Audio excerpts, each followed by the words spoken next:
ఢిల్లీలో చెలో పార్లమెంటు కార్యక్రమంలో పాల్గొన్న కాంగ్రెస్ సీజేపీ కార్యకర్తలపై పోలీసులు లాఠీచార్జ్ చేయడాన్ని అలాగే ప్రతిపక్ష పార్టీ నాయకులు రాహుల్ గాంధీని అరెస్టును నిరసిస్తూ రాష్ట్ర పీసీసీ అధ్యక్షులు మహేష్ గౌడ పిలుపు మేరకు అలాగే దుబ్బాక కాంగ్రెస్ పార్టీ ఇన్ఛార్జ్ చెరుకు శ్రీనివాసరెడ్డి ఆదేశాల మేరకు చేగుంట కాంగ్రెస్ పార్టీ మండల అధ్యక్షులు వడ్డా నవీన్ కుమార్ ఆధ్వర్యంలో గాంధీ చౌరస్తాలో ధర్నా నిర్వహించారు. ఈ సందర్భంగా వారు మాట్లాడుతూ విద్యా వ్యవస్థ సంస్కరణలు, పరీక్షల పేపర్ లీకేజీల నివారణ కోసం పోరాడుతున్న విద్యార్థులపై బలప్రయోగం చేయడం దుర్మార్గమని అన్నారు. ప్రధానమంత్రి మోదీ, కేంద్ర విద్యాశాఖ మంత్రి ధర్మేంద్ర ప్రధాన్ రాజీనామా చేయాలని, విద్యార్థులపై నమోదు చేసిన కేసులను ఉపసంహరించుకోవాలని, మృతి చెందిన విద్యార్థుల కుటుంబాలకు పరిహారం ఇవ్వాలని డిమాండ్ చేశారు. ఈ కార్యక్రమంలో పట్టణ సర్పంచ్ సంట్రంగు స్రవంతి, సతీష్, అధ్యక్షులు వడ్ల నవీన్ కుమార్, ఉప సర్పంచ్ మహమ్మద్ రఫీ, ఉపాధ్యక్షులు మసాయిపేట శ్రీనివాస్, జనరల్ సెక్రటరీ కొండి శ్రీనివాస్, మార్కెట్ కమిటీ డైరెక్టర్లు మహమ్మద్ ముజాబిల్, స్టాలిన్ నర్సింలు, ఇబ్రాహీంపూర్ ఉప సర్పంచ్ చౌదరి శ్రీనివాస్, చిన్న శివరూర్, ఉప సర్పంచ్ బోలా ప్రశాంత్, మోహన్ నాయక్, సతీష్, నళిని, రాజు, మహేష్ నాయకులు పాల్గొన్నారు.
లీకేజ్ సందర్భంగా మరి యావత్ భారత విద్యార్థులందరూ మరి దేశ రాజధాని ఢిల్లీలో పిలిపించినందుకు మరి అక్కడ ధర్నాలో పాల్గొన్నందుకు నిన్న అమానుష్యంగా మొన్నటి నుంచి అలాగే విద్యార్థులపై లాఠీచార్జ్ చేయడం ఈ బీజేపీ ప్రభుత్వం అప్రజాస్వామికంగా మరి విద్యార్థులను లాఠీచార్జులు చేసి మరి అనేక హింసలకు గురి చేస్తున్నారు.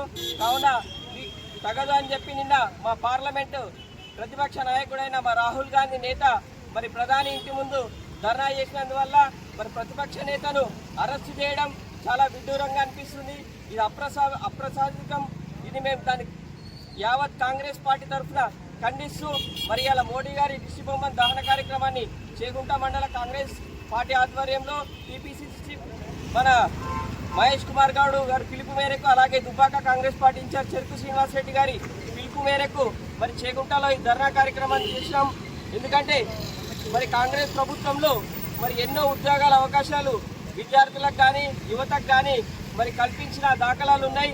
గత 10 ఏళ్ల నుంచి మరి మోడీ యొక్క ప్రభుత్వం అదానీ, అంబానీ అలాంటి వాళ్ళకే మరి ఉద్యోగ అవకాశాలు కానీ బిజినెస్లో కానీ వాళ్ళకే ఇప్పుడు గవర్నమెంట్లో ఉన్న ప్రతి ఎయిర్పోర్ట్ కానీ అలాగే రైల్వే సంస్థలు కానీ బిఎస్ఎన్ఎల్ టెలికాం సంస్థ కానీ అన్ని రంగాల వ్యవస్థల్ని ప్రైవేటీకరణ చేస్తూ వాళ్ళకి అమ్మేయడం జరిగింది. దేశం మొత్తంని కూడా అమ్మేసే తరహాలో ఈ యొక్క బీజేపీ ప్రభుత్వ పాలన ఉంది. కాబట్టి మరి ప్రజలందరూ గ్రహించి రానున్న రోజుల్లో మరి సెంట్రల్లో కాంగ్రెస్ పార్టీని ఉంచాలని ప్రజలకు కూడా విజ్ఞప్తి చేస్తున్నాము.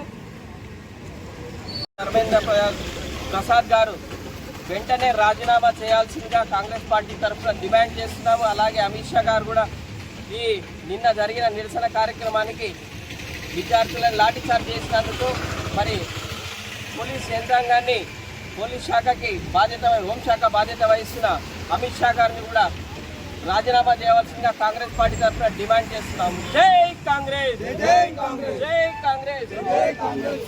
మరియు పత్రికా విలేకరులకు, పోలీస్ వారికి అందరికీ నా హృదయపూర్వక నమస్కారములు. దేశం అభివృద్ధి చెందాలంటే ఒక విద్యతోటి, ఉద్యోగంతో, విద్యార్థులకు ఎంతో కష్టపడి విద్యను అభ్యసించి ఎగ్జామ్ రాస్తే ఆ ఎగ్జామ్ పేపర్ లీక్ అయితే వాళ్ళకు ఒక పట్టుదల మీద నీళ్లు కలిగినట్టు అవుతుంది. విద్యార్థులు కుంగిపోతారు. ఒక విద్యార్థి చదువుకోవాలంటే ఎంతో కష్టం అవసరం ఉంది. తల్లిదండ్రులు కష్టపడతారు, ఆ పిల్లలు కష్టపడతారు, వాళ్ళ ఫీజులు ఉంటాయి, వాళ్ళ టైం ఉంటుంది, అంతా వేస్ట్ అయిపోయి వాళ్ళ అభివృద్ధి మీద నీళ్లు చల్లినట్టు అవుతుంది. దానికి నిరసనగా రాహుల్ గాంధీ గారు వాళ్ళ ఇంటి ముంగట ధర్నా చేస్తే రక్తపాతం సృష్టించింది నరేంద్ర మోడీ. ఈ ఉసురు ఊకెపోదు అసలు నరేంద్ర మోడీకి. ఈ ఉసురు కలిగి భూమి మీద లేకుండా పోతుంది నరేంద్ర మోడీ. ఇది అందరికీ తెలియపరుచుతున్నారు.